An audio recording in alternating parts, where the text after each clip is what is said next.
what Big Mike used to say, H? Stats for losers. Stats for losers. Is this true? It's true. You can probably tell where I'm going with this.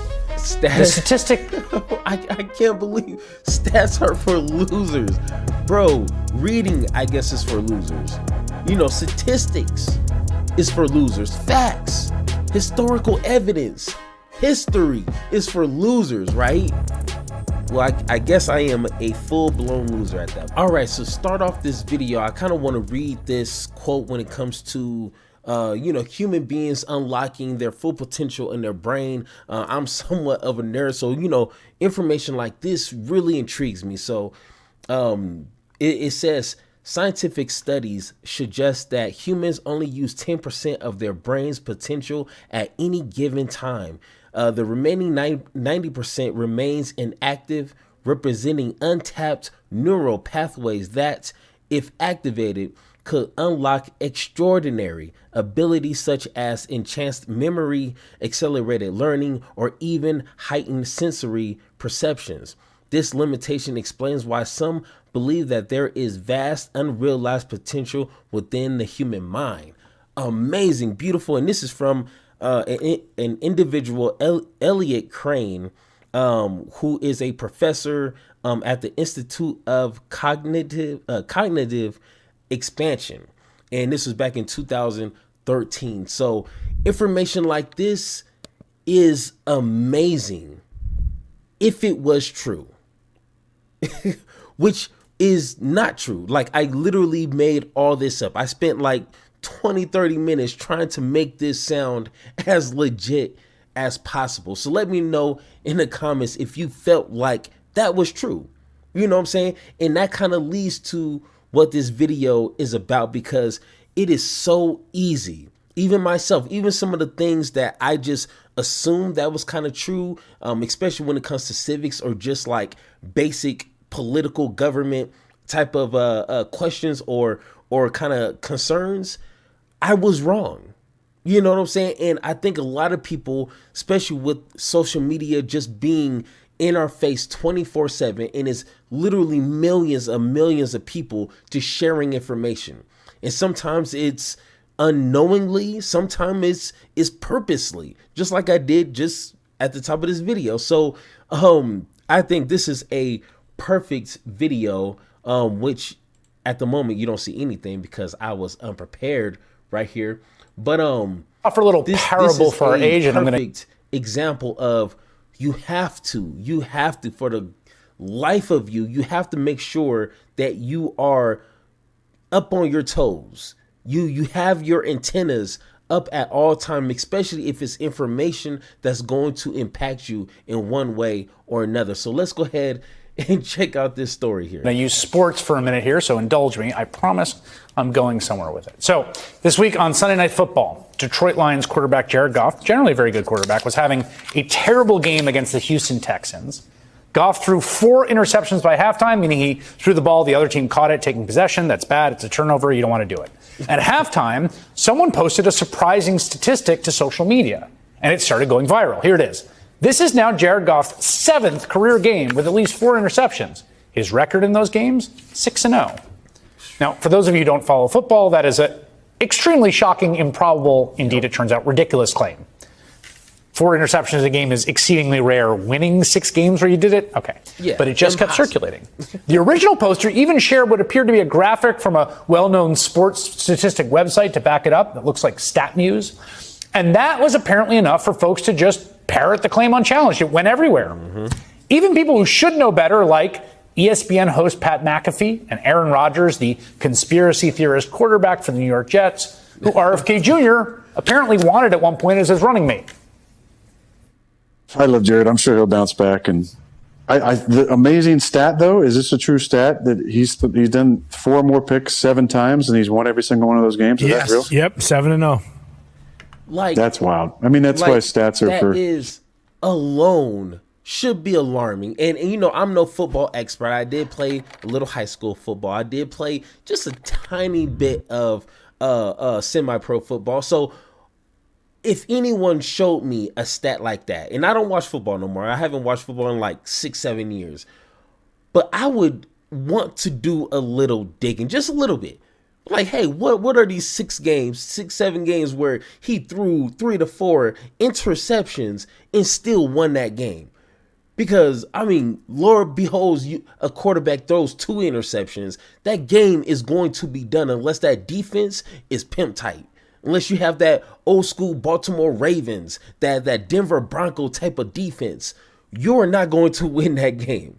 You know what I'm saying? So these people here who watch football, live football, breathe football, stats, and just conversations day in and day out should have checked the sources of that claim, because that is crazy. If someone said the moon is literally made out of cheese, I would expect scientists, those like Neil deGrasse Tyson, to debunk that or say it's credible. But for people to just, that's a true football stat without checking that is alarming. And out of all people, this guy right here, Mr. Conspiracy himself, is that true? Oh, it is? Okay, I guess so. No. If it sounds unbelievable, if it sounds like it's too good to be true, maybe, just maybe, look that shit up. It's not going to hurt you. You can still trust people, but still verify. It's not complicated.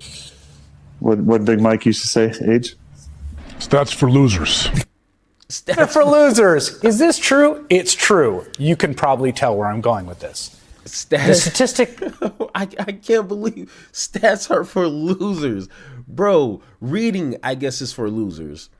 Statistics is for losers. Facts, historical evidence, history is for losers, right?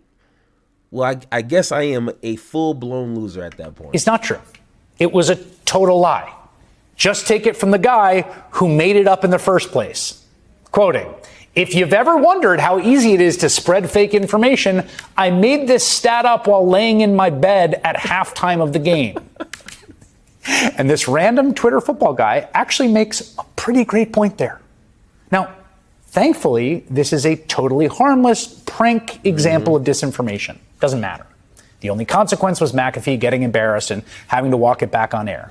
But what happened in that exchange between Pat McAfee and do your own research, Aaron Rodgers, is kind of the entire story of our age, of our information environment right now. These are the guys, those kinds of guys that are doing the vetting of what's true and not in our current information environment. That's it. Those are the guardrails. They are doing their own research, if you will. And it's not just sports. This problem translates across our political culture. Yep. I mean, everything.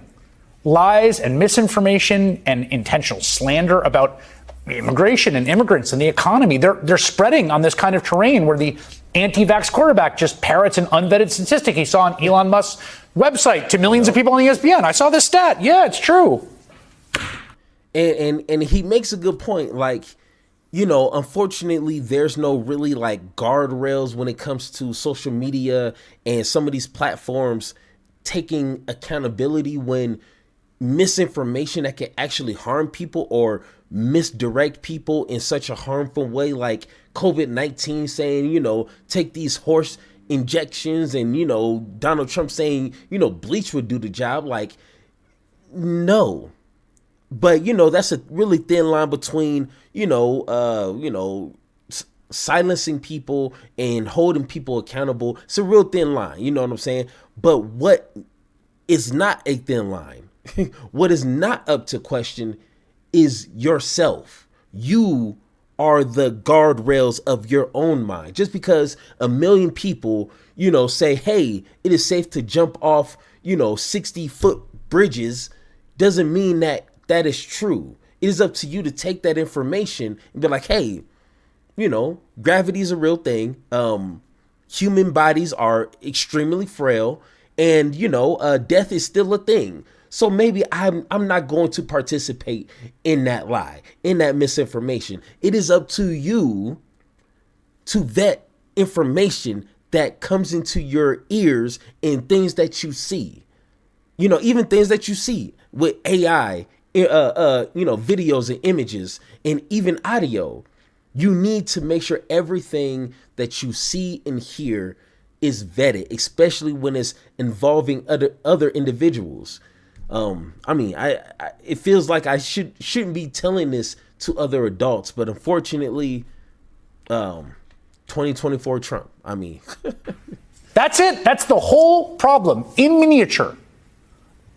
A miniature version of the enormous problem that we all face that has gotten us to this point that the rest of us gotta try to find some way to solve.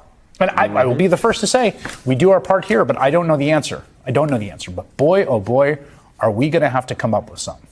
Hey, don't trip, bro. I got the answer. Highly educate yourself. And you don't have to be a genius about every political conversation, but at least know that it's okay to tell someone, hey, I don't know. Let me come back to you tomorrow or next week so I can kind of brush up on that information and I'll be back to you. You know what I'm saying? Or in real time, if you're having a conversation, hey, let me look this up real quick because that doesn't sound believable.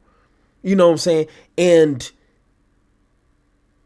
false information has real life consequences. And, it's just crazy. I think it's really underrated type of news, but when Trump and JD Vance was talking about, Springfield and Haitians eating cats and dogs, like that really put Haitians in that area in a really unsafe situation. There was, racist militia groups marching down the street. It was bomb threats to schools and hospitals. Like I would have been afraid. Some people can't even tell the difference between a Haitian and an African American. You know what I'm saying? So anyone who's not white and not Asian, would probably be in fear, all because of a lie. So this is not a super deep video, you know what I'm saying? But it's just once again an example of how you need to make sure you are on your game at all times.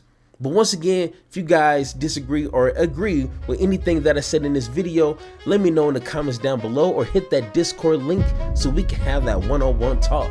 And like always, let's have that conversation.